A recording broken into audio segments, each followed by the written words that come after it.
The world is becoming increasingly proficient at telling stories that deny God. As such, we need Thinking Christian to become as natural as breathing. Welcome to the Thinking Christian podcast. I'm Dr. James Spencer, and through calm, thoughtful, theological discussions, Thinking Christian highlights the ways God is working in the world and questions the underlying social, cultural, and political assumptions that hinder Christians from becoming more like Christ. Now, on to today's episode of Thinking Christian. Hey everybody, welcome to this episode of Thinking Christian. I'm Dr. James Spencer. I'm joined by Dr. Ashish Varma, and today we're going to do a follow-up episode to a conversation we had with David Van Dyke from Wheaton College. He runs the marriage and family therapy or marriage and family counseling program there at Wheaton. And one of the things he talked about in the episode was this notion of systems. So when we think about marriage and family counseling, his argument was it's best to think about systems. This is about the relationships that are involved in a family and are involved in a marriage, and how one responds to the various relationships or other people within that system, the other factors within that system. I find it interesting, just having done a lot of consulting over the years. Higher education consulting is largely about managing multiple different stakeholders, multiple different factors, and trying to help an institution understand how they should respond to all those different factors. I also find it interesting just from when we think through, and we've had conversations about this before on the podcast, systemic sin. How is it that we relate to the world differently depending on how we're embodied in the world, our socioeconomic status, various other issues? And so this systems thinking is actually a pretty crucial thing that we need to get our heads around. And I think that what we want to try to do today is think about, what does systems thinking add to our understanding about what it means to be the body of Christ? How does this manifest not only in a local congregation, although that's sort of a primary space for it, but also as the body of Christ as a whole? And so we're going to start off a little bit and in one of Ashish's wheelhouses, virtue. And there's an interesting book equating virtue and addiction that we kind of want to summarize here. And so, Ashish, unless you have anything else to add, I'll turn it over to you and we can kind of dive into that. No, that's good. Before I mention that, what Kent Dunnington is doing in his book, Virtue and Addiction, it's worth setting up what this is coming out of from David Van Dyke's articulation. Yeah. One of the things he said that especially intrigued me, I think it intrigued you as well, and David Van Dyke spent some time responding or explaining, but he made a comment about how when he has a family in the room, he might have a child and parents that are coming at things from different perspectives. And what he's less concerned about is what the story is that they're telling. And that one struck me as interesting, not least because I thought, well, stories often help explain what's going on. But his point was not that the story is unimportant so much as he was trying to gauge how people are responding to those stories. Right. So in his example, there was a teenage kid who saw himself as disrupting the environment. And the parents' reaction to that analysis was to sort of grimace, as I recall, to sort of show exasperation. And the son's response was to smirk. And that was especially interesting because what it showed was not that the stories are different, but the stories that the two groups were inhabiting were coming out of different places with different sorts of reactions. Yeah. That do speak to, as you're getting at, systems. And I think that system is something that's hard at times to grab a hold of. Systems can be scary to us because they're often invisible to us. Invisible to the point where we react within them and can get defensive if someone tries to call it out, right? We especially in Christian circles, I find, have trouble wrestling with that reality of systems. It's much easier to talk about individual, right? I can take responsibility ostensibly for something that I'm doing, that I'm aware that I'm doing, that I'm choosing to do. But how do I take responsibility for being in something that I have less control over? And so we gravitate towards probably two extremes, and this is where Dunnington comes in. And the two extremes can often be, on one side, everything's willful choice, right? I choose to eat ice cream or I don't. I choose to play basketball or don't. And on the other side, there's the concept of disease, something like cancer, something like heart disease. I don't choose this. It's just something that happens to me. And it happens to me perhaps for genetic reasons, perhaps from environmental reasons, but it's something that I'm in some sense a victim of. And so what he wants to say is that often the way that we tend to think of something like addiction is in one of these two ways, and it can be contentious, right? Those who want to say, well, it's your choice. The alcoholic has chosen to drink. And the alcoholic has chosen to be subjected to those forms of life patterns that just keep going back to it destructively. Right. And the other side says, no, this person is a victim of a disease and can't help him or herself, right? And Dunnington wants to say it's not quite either, while he understands both extremes. And what he wants to do is he compares it to virtue. So not to rehash what we've talked about in the past in terms of virtue, just quickly, virtue has to do with character formation. It's less concerned about the precise response or action that one takes. It tries not to give moral content to particular actions, but rather tends to give ethical content to the dispositions that are formed. Why am I doing what am I doing? Right? So that what I'm doing might be different. If I'm throwing a surprise party for my kid, not telling the truth about what's coming is very different than if I'm hiding some sort of sin that I'm involved in, right? Some sort of misadventure that I'm undertaking. Right. If I'm hiding a person in my basement who's being searched for by the state in order to arrest and to persecute in some ways, think Nazi Germany and comparable actions that might speak on the present. My choice to hide the truth is very different than if I'm stealing something and I want to protect my own autonomy in that sense, right? The virtuous is concerned about what is the disposition within myself for why I'm doing what I'm doing. And we often tend to think of the opposite of that virtuous behavior as vice. But Dunnington wants to say that's probably not the most helpful way to think about it, right? Because a virtue is fundamentally about dispositions, the forming of habits, the character that forms, and the acting out of that character in a way that tends to be wise. Vice is not the opposite of that. Vice tends to be doing things out of love, just like virtue is, but just out of a misplaced love, right? Mm-hmm. So if someone has a love of money, they do things based upon a love of having that money, compounding that money. And if that means screwing over other people as a result, that's okay, because I got my money, right? Yeah. And may the best person win. Dunnington wants to say the more that you look at that, the less it seems like an opposite and the more it seems like a foil, right? But the true opposite, he wants to say, is to put addiction into this category, because addiction runs on systems that can be invisible to us. And so he especially analyzes alcoholism, and he especially analyzes the people and the people involved in and the work of Alcoholics Anonymous, AA. And what he notices after looking over,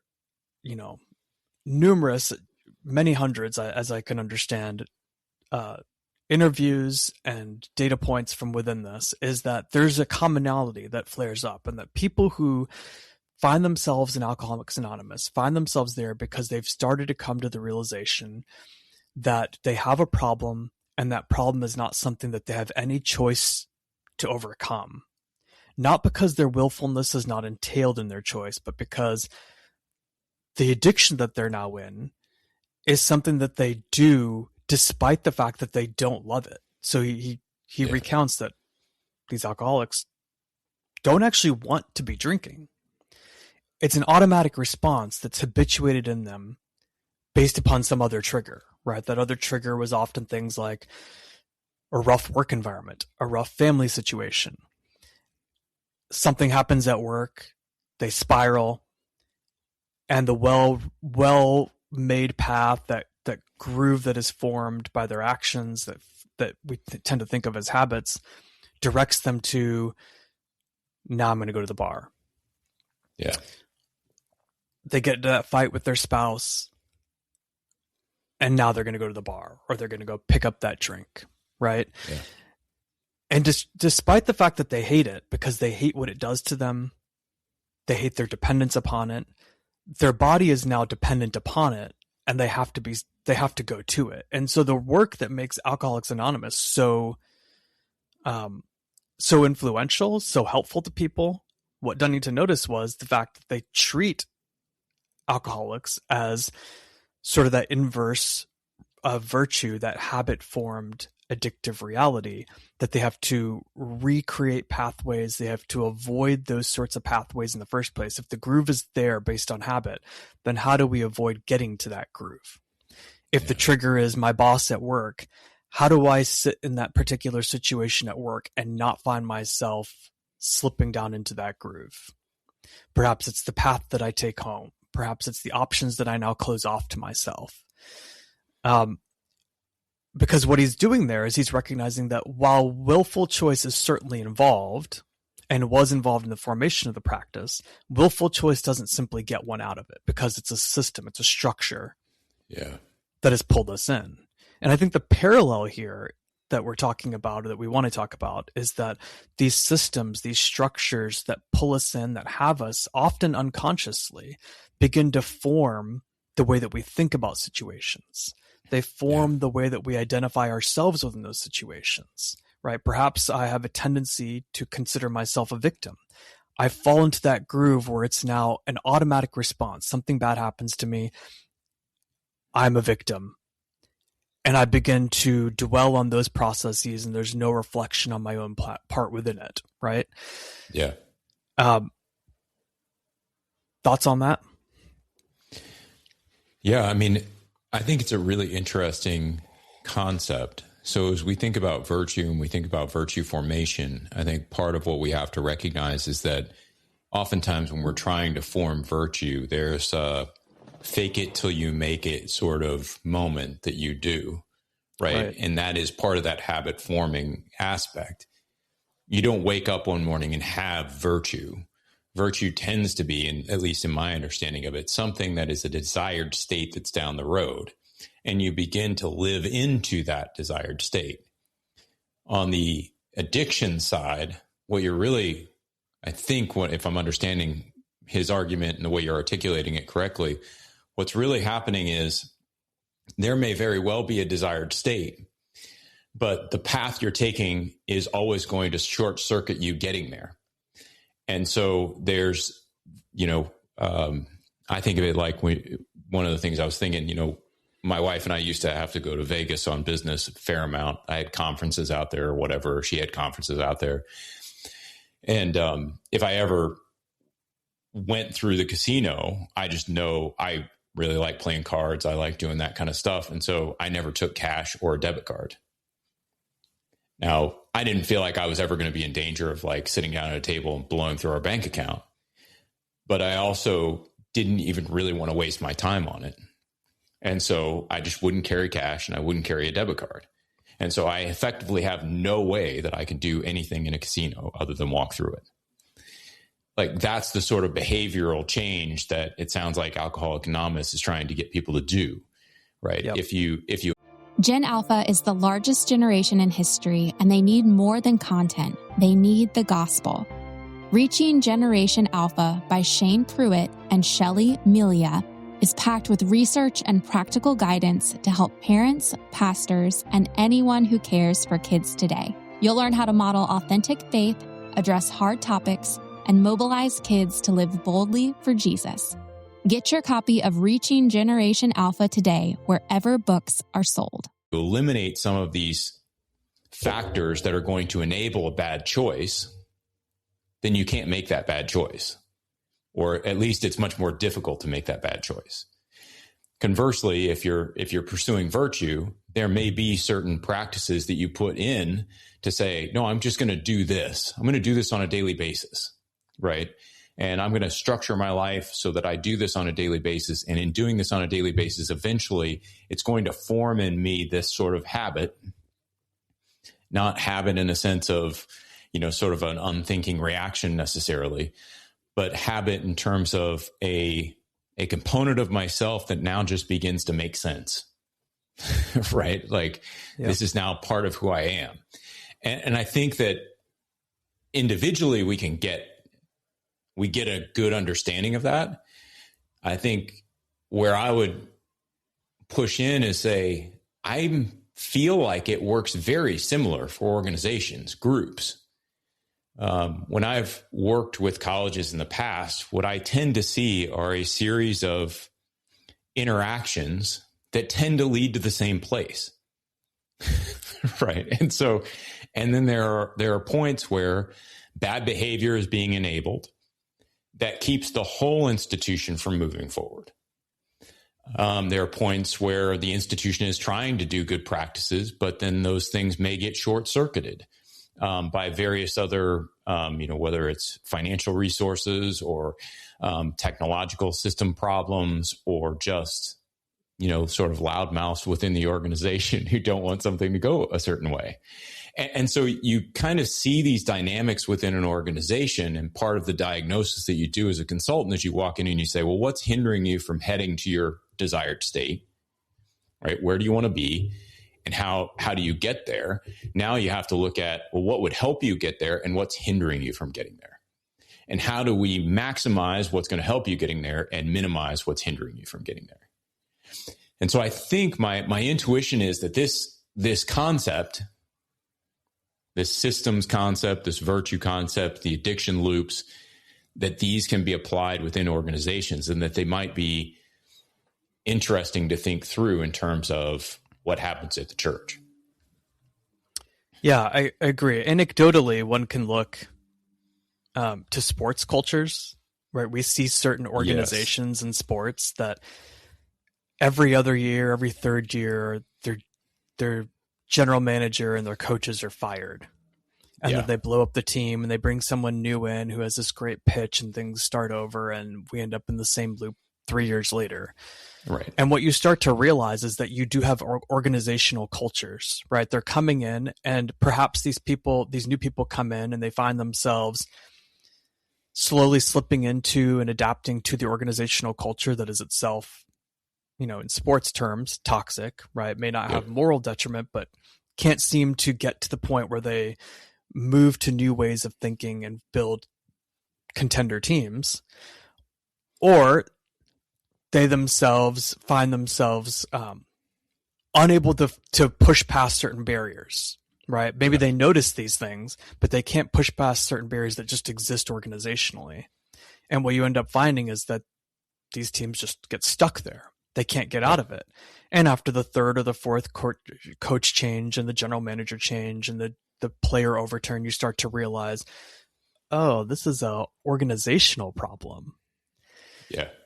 And sometimes you overcome that by the organizational heads realizing it. It takes a lot of humility and firing someone and hiring someone else that is able to break through that barrier and create a new culture. And sometimes it's just, I think about my beloved Chicago Blackhawks, where it took the previous owner passing away in the early 2000s to now allow a new culture to seep in. Right. That built what ended up being a Stanley Cup, culture. Yeah, I mean, you can see it in the Chicago Bears too, that revolving door of quarterbacks that the Chicago Bears have. Chicago Bears. Why can't we get this unfortunately, right? Right. Chicago Bulls, unfortunately, and I think it is owner top-down sort of dynamics. Yeah. And you see same owner with the White Sox, and you see the same problems, right? That's right. Not to make this about Chicago sports, but you see those dynamics, and I think those transfer to church dynamics, right? Where there's certain structural hindrances that are in place that keep us from being able to see other sorts of things. Perhaps those things are we've had centuries, maybe not centuries, that's too long, maybe decades long of social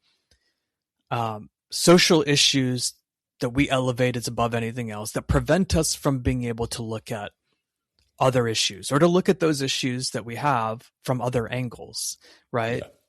Maybe the problem isn't so much that our position is wrong, but the way that we look at it, the way that we seek to engage it are problematic. Yeah. If I could be so bold, one of the major issues that have dominated conservative churches since the late 70s, early 80s has been the abortion issue. In fact, it's been the issue. Now I think it's a more complicated issue than we've often allowed it to become. But if what we want to say here at the baseline is that God values life, specifically the life of his creatures, human life that he's made in his image, and that we need to value it as well, that's a fair position. And I think that's at its heart what has driven the desire to uphold, single issue voting sorts of things. But the thing that gets in the way is that it has resulted in such a deep embedded structural way of thinking that there's a failure to be able to understand what the other sides are trying to say. And it is sides, it's not one side, are trying to say what might animate what they have to do and what they want to advocate. Also to see the complexity of the issue, right? Which is now is not the time to get into. But then finally, a simple reality that often simple partisan politics has not yielded the sort of results that the common sense thinking within that structure has wanted it to say. And to be blunt with it, the common sense thinking is if you have a particular position on abortion and that's tied to a particular party that says it champions that you would therefore find that fewer abortions happen when that group is in power. But the numbers actually don't back up that stats. Ironically, the numbers work in the opposite direction. Yeah. And so that's prevented thinking through more thoroughly. Maybe there's other ways to address this conviction that might otherwise be a good conviction. Right? Right. And I would say part of the challenge here, and I think what that issue particularly helps us to understand, is that the how over the last, since the 70s or 80s, like whenever this really got going, the how has always been a more politically oriented how. That's been the dominant how. How do we address the abortion issue? Will we address it through legislation, appointment of Supreme Court judges, and, political lobbying groups? That's how we do it. There's obviously other ways. There are more, my wife and I are part of because we got involved with foster care. Same group also helps single moms, right? Gives them shelter and homes and those kind of things. And so those activities also go on.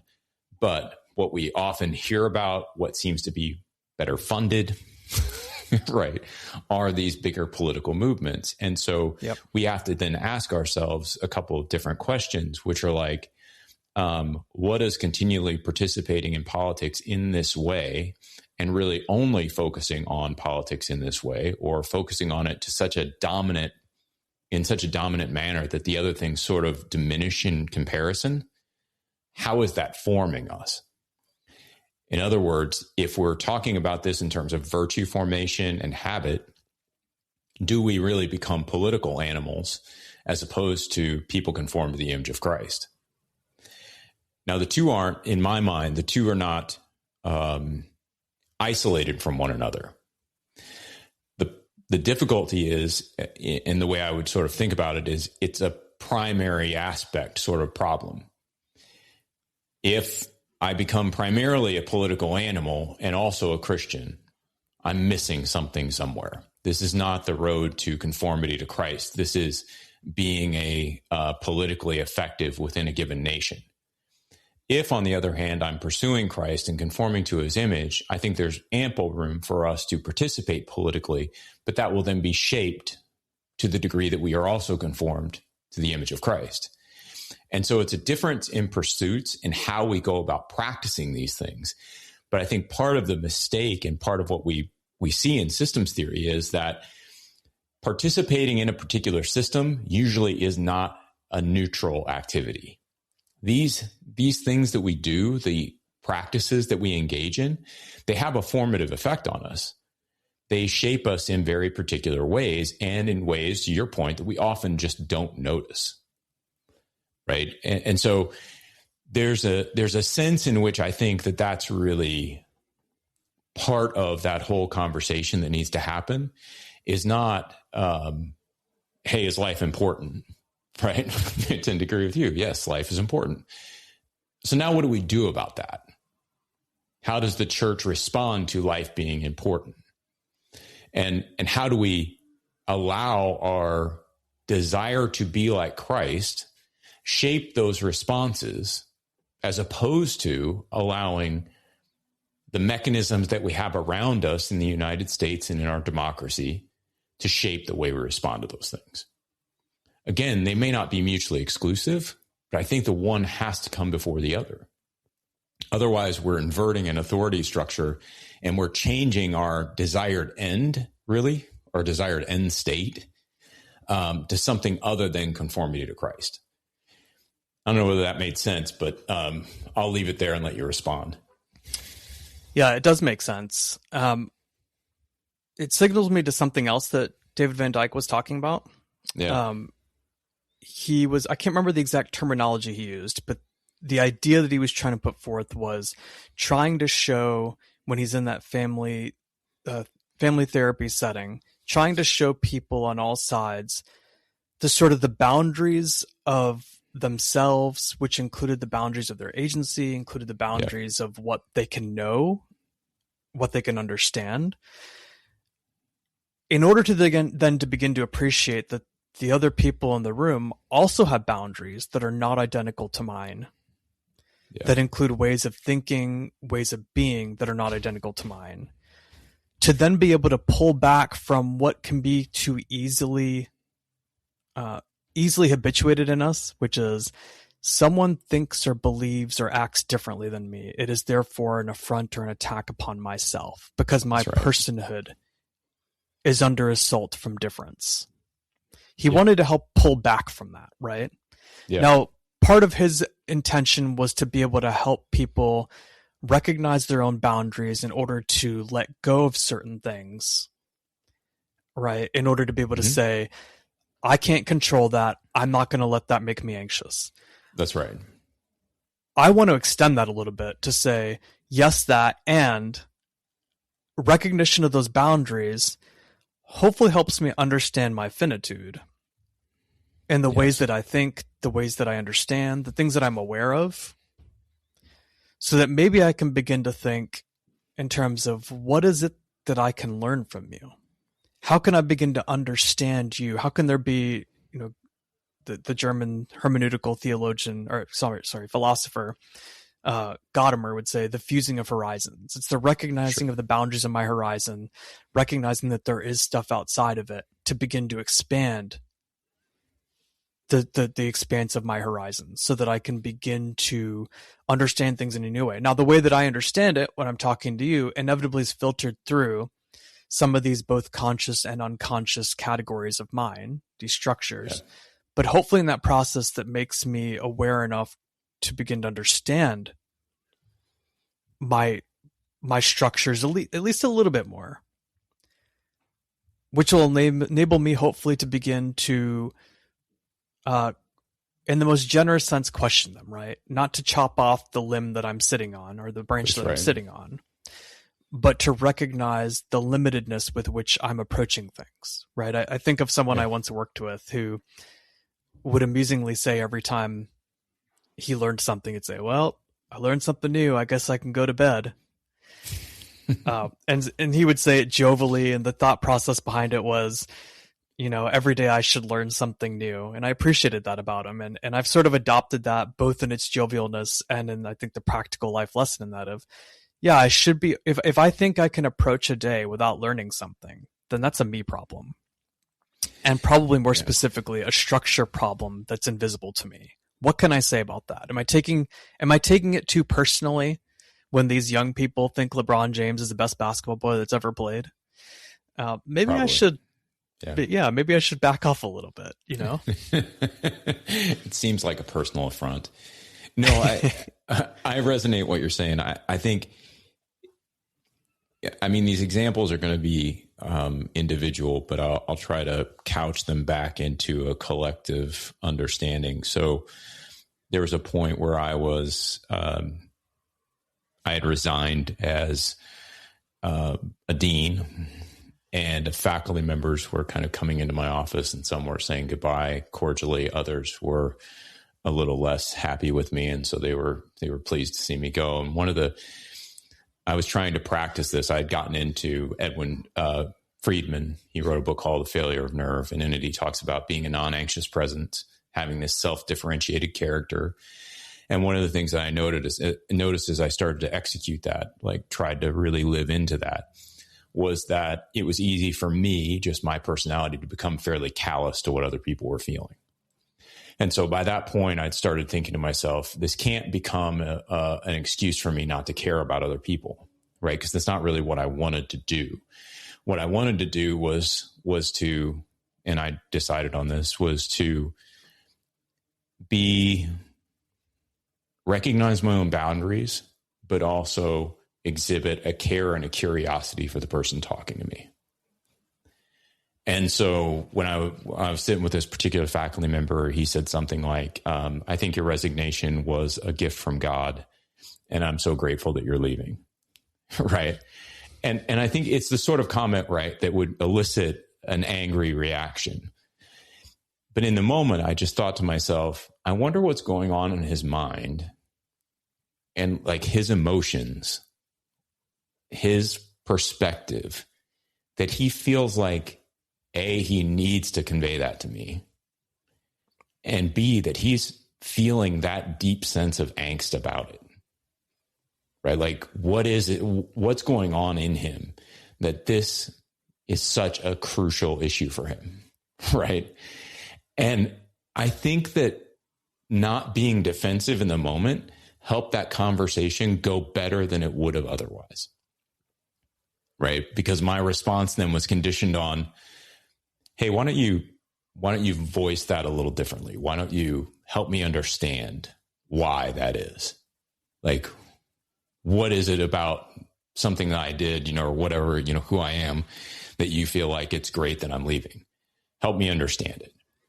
And so we had a really tense conversation, fairly awkward, where he voiced some. God's word will change our life, but sometimes it's hard to know where to start.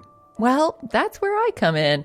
I'm Jody Nisnik, host of So Much More, Creating Space for God, a scripture meditation podcast. And each week, I guide you through a scripture, giving you space to listen to the Spirit and pray about what's on your heart. Then we have a thoughtful conversation with guests to help us go deeper. Listen and subscribe at lifeaudio.com. Of his opinions. But I wasn't concerned about it because I knew he didn't really want to know the context in which some of the decisions I'd made had been made. And so it was like, I had a job and I exercised my responsibilities with integrity, and I felt okay about it. And so I just really wanted to understand his perspective and see if I could learn anything from it. I say that as sort of like when we're looking out at the world, right, as the church, sometimes I think what we want to do is we want to insulate ourselves from the world, or say all the things that the world is doing are bad, right? I had a gentleman ask me the other day while I was on Stand in the Gap, and the host asked me why I thought that so many political candidates have change-oriented messages that they use during their campaigns. And my response was just this, like, it's because people are feeling a degree of pain and are looking for a change that will alleviate it. Like, we need to recognize that not everything is pernicious in politics. A lot of it is limited human leaders trying to figure out how to alleviate the pain that society is feeling, and doing so largely apart from God, apart from God's resources, without really factoring God in the equation. And so the decisions they make are reasonable from the perspective that they don't have any other framework other than I have these limited resources and I'm going to try to shuffle them around to solve certain societal problems. I always use the example of Pharaoh, and while I don't agree with his methods, right, if you just look at the logic he's using when he sees the multiplication of the Israelites, you can't fault him for exercising his responsibility. He's basically saying the Israelites are multiplying. They're going to become more numerous than we are. And if an enemy comes, they're going to join with the enemy and defeat us. Well, as a ruler of a nation, that's sort of important to notice. Right? And so the way he responds to it, the things that he does, we don't have to agree with, but we can understand why he would do it. We can understand why he recognizes this as a problem, as opposed to recognizing it as the blessing of God that he should really work with, as opposed to work against. And I think that as we refuse to be defensive about some of these things, I think we can have more productive conversations, both within the church and with non-Christians, about some of these more contentious issues that tend to divide us as opposed to unite us. Yeah, a couple of the examples there were really helpful to think through this. I want to take the last one, just in the interest of time. Yeah. And have a bit of a thought experiment as to what could have been. Sure. The way that you describe Pharaoh, I think that's a really helpful way to take a character in the Bible who might often be considered that other one whose boundaries outside of mine that it's very easy to dismiss, right? And just flatten out as the bad guy. Mm-hmm. But you've helped us look at him and say, well, from the framework of him being the ruler of a nation, his interest has to be in the good of that nation. I want to take that and think about that for a moment and think, so where exactly was the problem? Right, on one macro level, we could say the problem with his response was it was a failure to accept the God of gods, right? As the Old Testament would refer to Yahweh, the God of Israel. But on a micro level, he's not even necessarily thinking in that sense. He certainly recognizes that these people, these Hebrews, were worshipers of another god. But he looks around and he sees a lot of different people worshiping different gods. And he doesn't have the same reaction to them that he has to the Hebrews.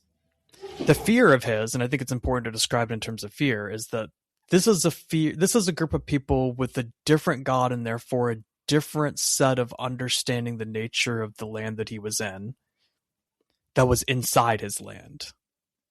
Right? So he's operating on the basis of fear. That's a great thing to recognize there. And should hopefully help us to stop and say, how much of my reaction is on the basis of fear?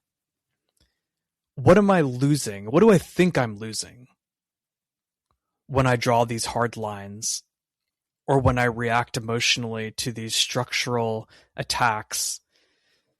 Am I losing anything at all? Am I, on the non-important level, am I losing anything at all when my brother-in-law tries to convince me that LeBron James is the greatest basketball player of all time?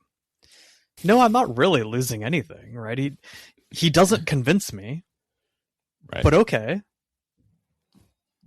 Yeah. What? So what? What then? Is the counter to this that I want to say everything he said was garbage? Of course not. Of course, LeBron James is one of the greatest of all time. Perhaps had the greatest career. Right? Cool. Let's move forward. Yeah. So that dynamic of fear is something to recognize that I think transfers immediately. But then I think we can take that to another level and say, what did that fear cause him to miss? He failed to recognize that these Hebrew people actually had stakes in his land as well. Right? Mm-hmm. So perhaps they would join with the outsiders, but why would they join with the outsiders when they've been with these Egyptian people at that point for generations? Yeah. Is there perhaps a way that they've been in that land, treated in that land, that would cause them to side with foreign invaders that they don't know? What would create that alliance? And so one might think that rather than act out of fear, he could respond by saying, what is it that we can do in this land so that these people don't think that they have to join with other people against us? Perhaps the answer is that they have to then worship the gods of the Egyptians. And if that's the case, okay, I understand his response that, well, that's not going to ever happen. But it's not clear to me that he had to have that response, because he's had generations of evidence that they could worship a different God and be there, right? Mm-hmm. So what is it that he could do to help them feel like they belonged in that place? Now, if that seems like overly touchy of a reading of the passage, I think just the implication here is to think now about the church of, I think we tend to have these fears that if I allow someone to question this point of mine, that's going to result in some slippery slope that will eventually lead me into the words we've used off air are liberalism, or the words that I've heard are, you'll be a postmodern or you'll be a heretic, which those three terms in my understanding or in my hearing tend to be used A, poorly, and B, synonymously. They're all the same thing. But the basic idea is they will reject what makes us who we are. But if that's the case, and we're talking about people who ostensibly love Jesus, we have to ask ourselves then to turn it back to our own question of what we can control. What is it that we think makes us who we are? Is it a confession about Jesus? Is it a confession about the nature of divine revelation that comes forth in the text? Or is it a set of interpretations that we've decided must and can only be those interpretations? And I think, unfortunately, it's often that last thing rather than the first two things. And to me, that signals sort of what might be behind those invisible elements that cause us to be afraid. Yeah, I think that's good. I actually don't think this way of understanding the Exodus narrative is out of bounds. And so when we read the Exodus narrative, what we find is that this is the Pharaoh who knew not Joseph.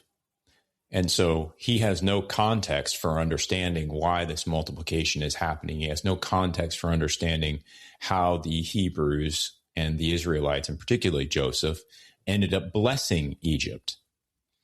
And instead of asking a few questions, he lets his fear wall him off from these other people.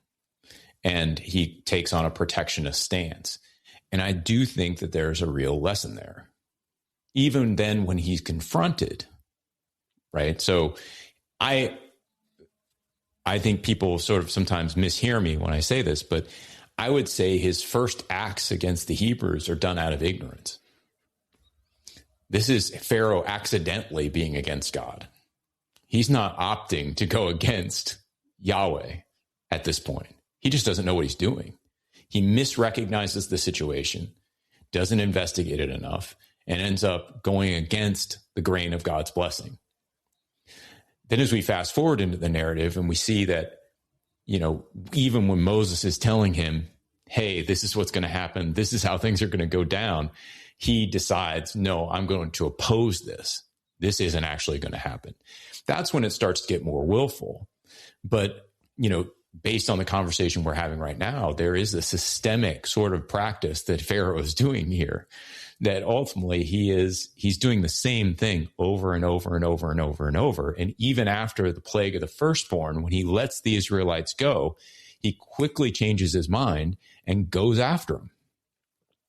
And so he is sort of stuck in this interesting cycle. But I think to your point, when we're, as the church, when we're sitting back, we're afraid that we are going to dilute ourselves somehow.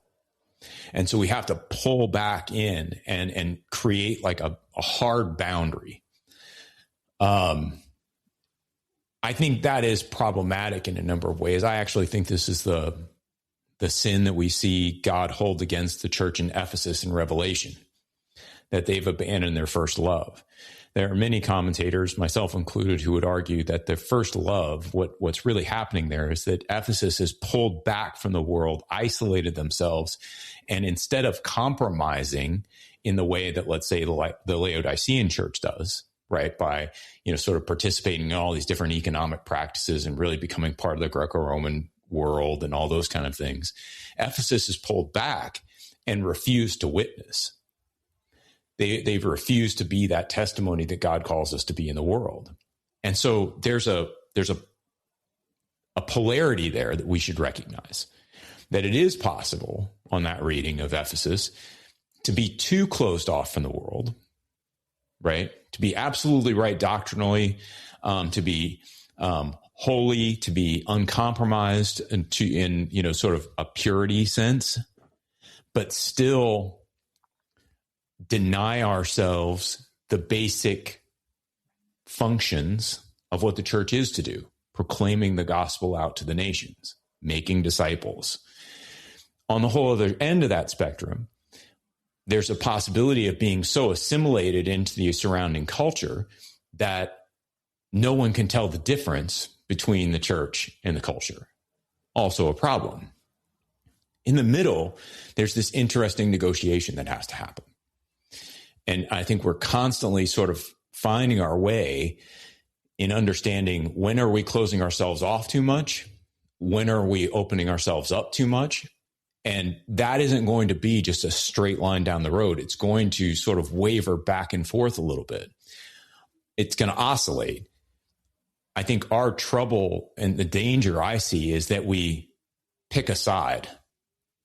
It's either the side of isolation and closure or the side of radical openness, neither of which does us any particular favors. One, I think, dissolves the boundaries. The other makes the boundaries far too narrow and rigid and divides the church.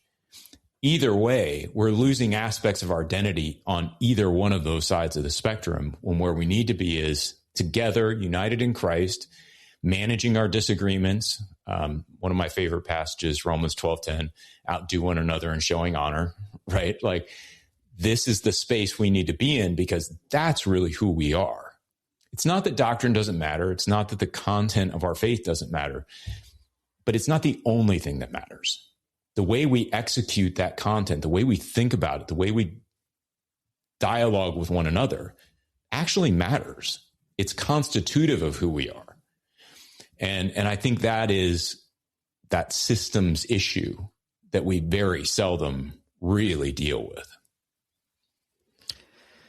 Yeah, the only thing I'd want to add is that the degree to which doctrine matters is always as a pointing tool, right? It is what hermeneuticians would call second order, which is different than the way that David Van Dyke would use it. But it's second order in the sense that it's an interpretive grid.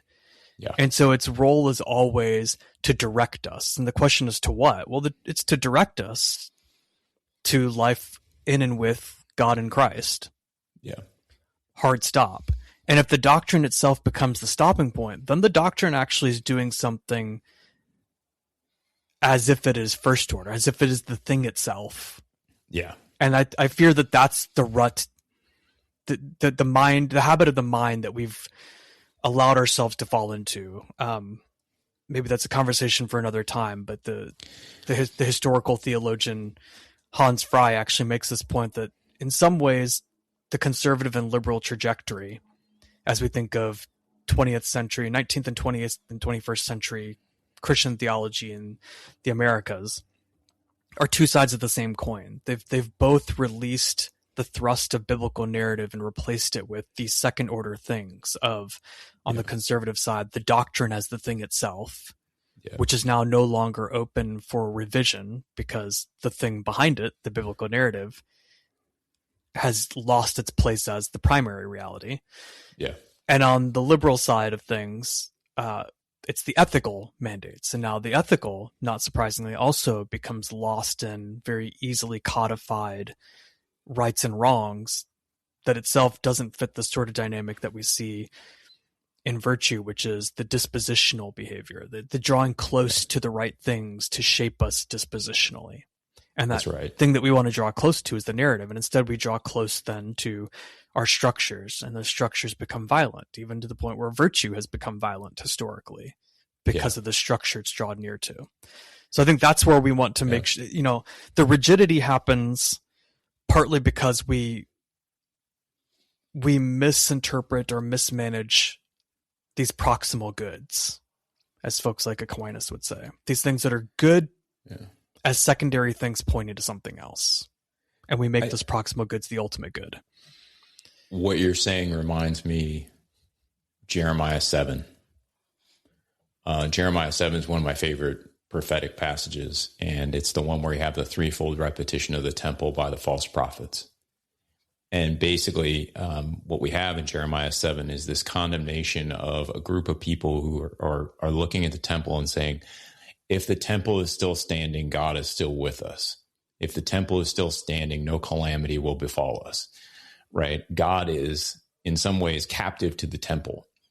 And so as long as the temple is still here, we don't have to worry about anything. And Jeremiah steps in and says, no, that's not true. Yeah, the temple is second order. Right, the temple is second order.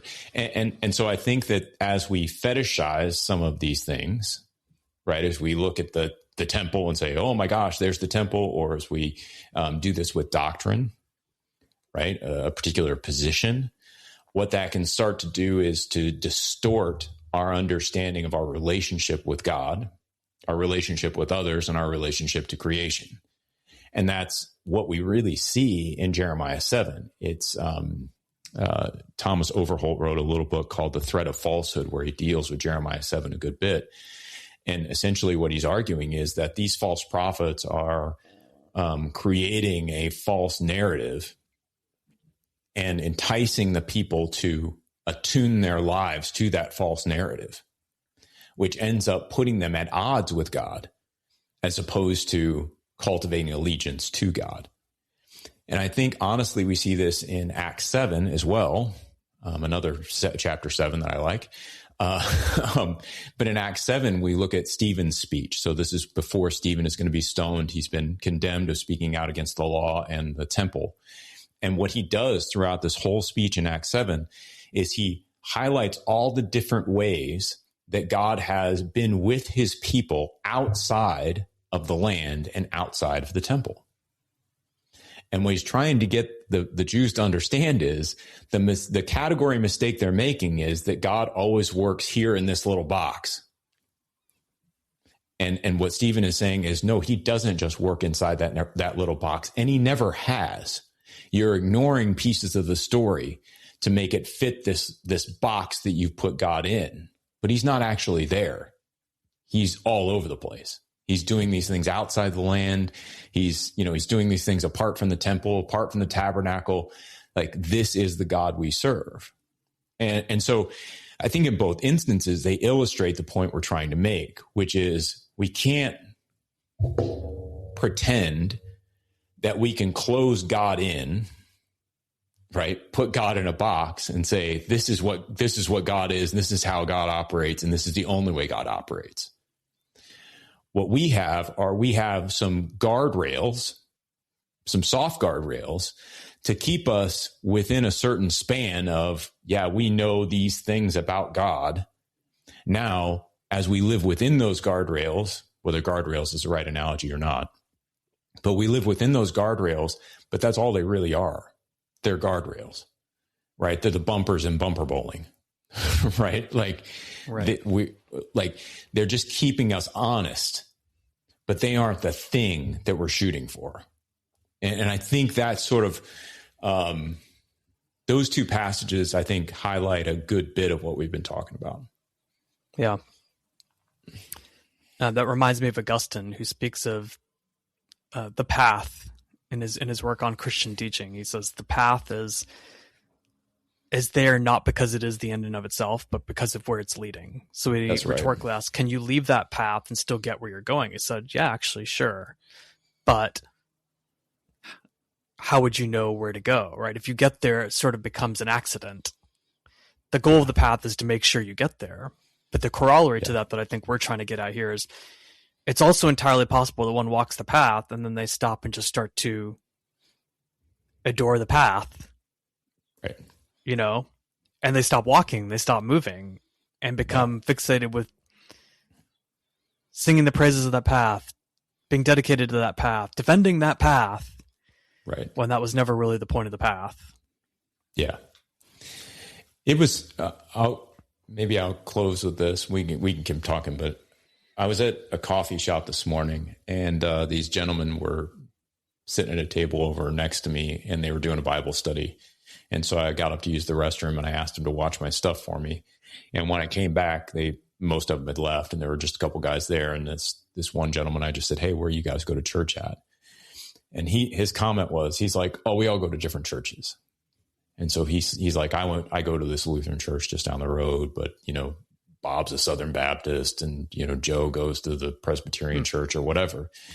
And he said, we've been talking for such a long time, many years, of getting a Bible study together. And it doesn't matter what church you go to. It doesn't matter, what your doctrinal statement is. He didn't say it like that, but that's basically what he was saying.